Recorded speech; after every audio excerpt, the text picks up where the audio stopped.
All right, everybody, what is going on? Good morning. Happy Wednesday. Hope you guys are doing well, and we are getting back to it today. We're going back to our list of most valuable players on the 2025 Seattle Seahawks, and now we're really getting down to it. We are now down to number 4 on the list, so we are right near the end here. And now you're getting to some of the guys that were the real power brokers of the 2025 Seattle Seahawks. Now, these are the guys that I would consider to be the most instrumental pieces to our championship. This video is sponsored by Prize Picks, and today we're going to be talking about another piece on that defense.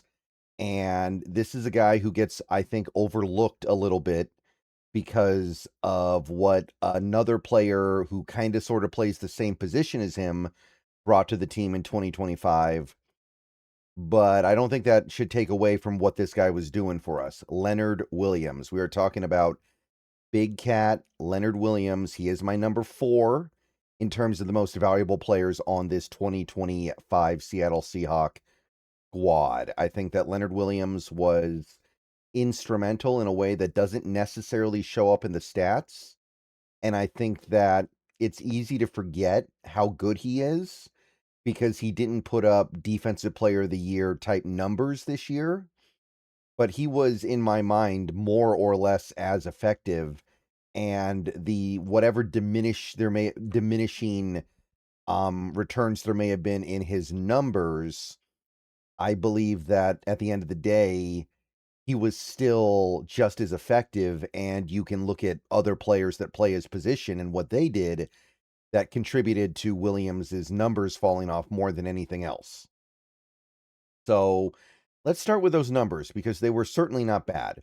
There's a reason why he got voted into the Pro Bowl again. There's a reason why he got voted into the All-Pro team for actually the first time in his career. It was just All-Pro second team, I know that, but for the first time in his career, he got onto an All-Pro team. Should have done it in 2024 when he actually had slightly better numbers, but who's counting?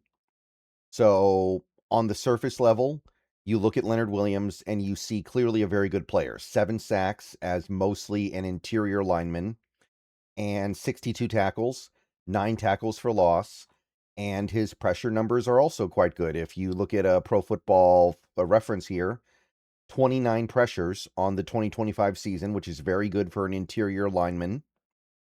And that alone should indicate to you his value. And you can go a little bit deeper than that if you want to and still find pretty good numbers.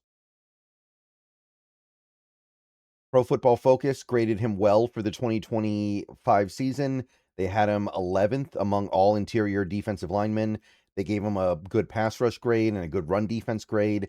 These grades are not necessarily extraordinary. He's had better grades in his career. Last year, his grades were a lot higher, but they remain very strong. You take a look at his alignments, and if you look up here for the 2025 season, you'll see mostly lines up in B gap, also does a good amount of over tackle stuff, lines up outside tackle about 100 times, and he played in all 17 games.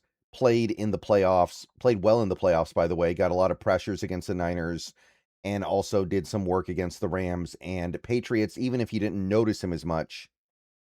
But all of this, like all these pressure numbers and run stops and run tackles, that's not even really the really good stuff when you're talking about Leonard Williams. If you like sports, then the best way to make them even better and more exciting is using the Prize Picks app, where it always feels good to be right. Prize Picks makes daily fantasy simple. Just pick more or less on your favorite players and build lineups with a few taps. Whatever sport you're into, and obviously we are now firmly into the NFL offseason, so we're all about baseball. We got some basketball, we got some hockey, whatever it is you like. Prize Picks gives you a fun way to stay locked in while you're watching. Definitely make sure to use the promo code HMA. Prize Picks is hooking up users with $50 in lineups after you play your first $5 lineup. If you use that promo code, that is HMA. I've had a great time on Prize Picks so far, so definitely get on over to it, check it out, and make sure to get your lineups. And don't forget about Team Picks, where you can pick winners, spreads, and totals on any major game. So download the app now, use HMA, and get on over to Prize Picks, where it always feels good to be right. And remember, always gamble responsibly. So here's the thing with Leonard Williams, and there are definitely other players on this team that contributed to this.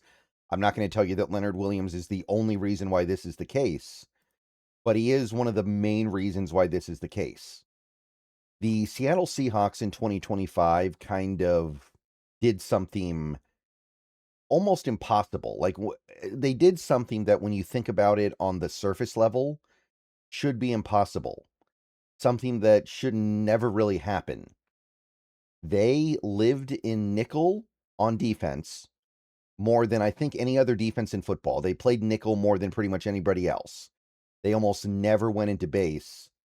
And they had, by a pretty good margin, the best run defense in football, at least if you go by yards per carry and EPA. That shouldn't happen. In theory, if you choose to live in nickel the way the Seahawks did last year, you're kind of surrendering the run defense a little bit. You're saying that we're going to allow a little bit more against the run, and we're okay with that because we think the value of our improvement against the pass is worth it. But the Seattle Seahawks got to have their cake and eat it too. They had the best run defense in football, in my estimation anyway, and they also had the number one nickel rate, I think, in football. I know it's right near the top. I believe it was the highest. It may have changed right at the end of the season.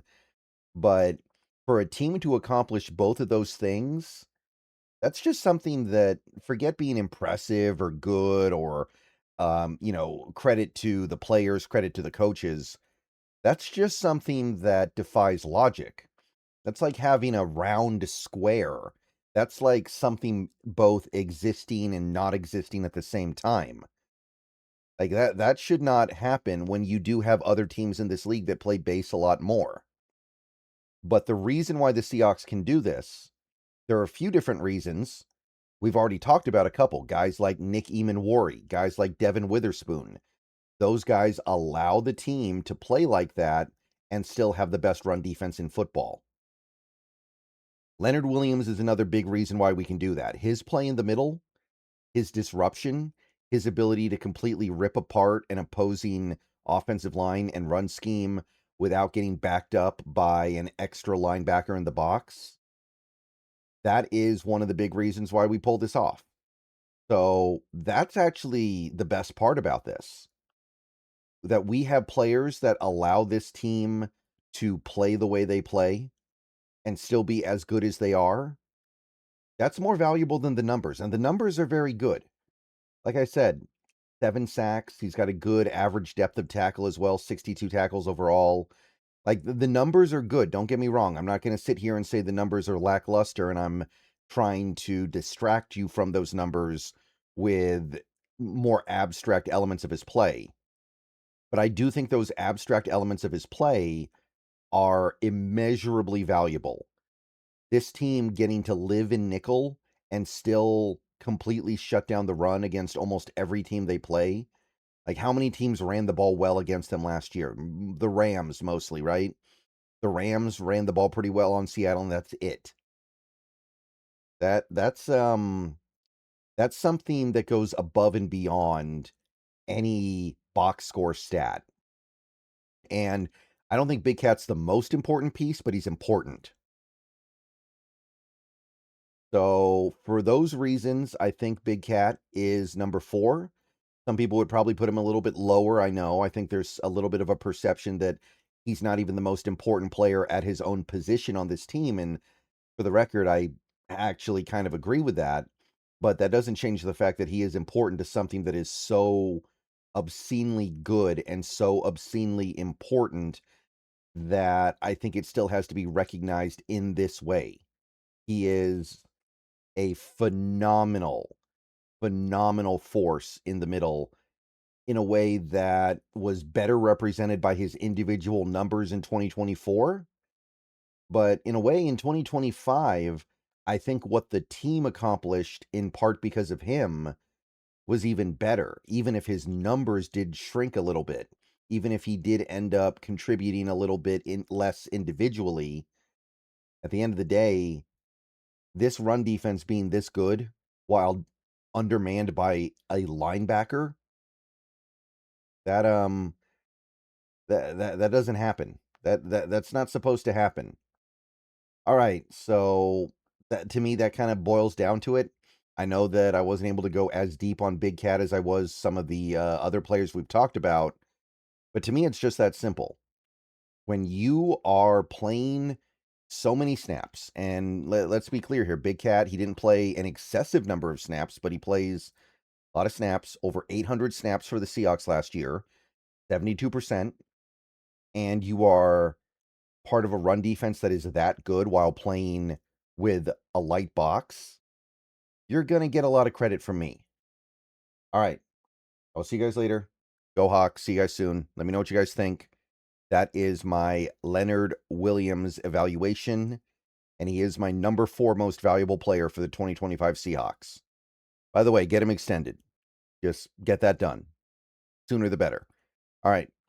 See you guys later. Go Hawks.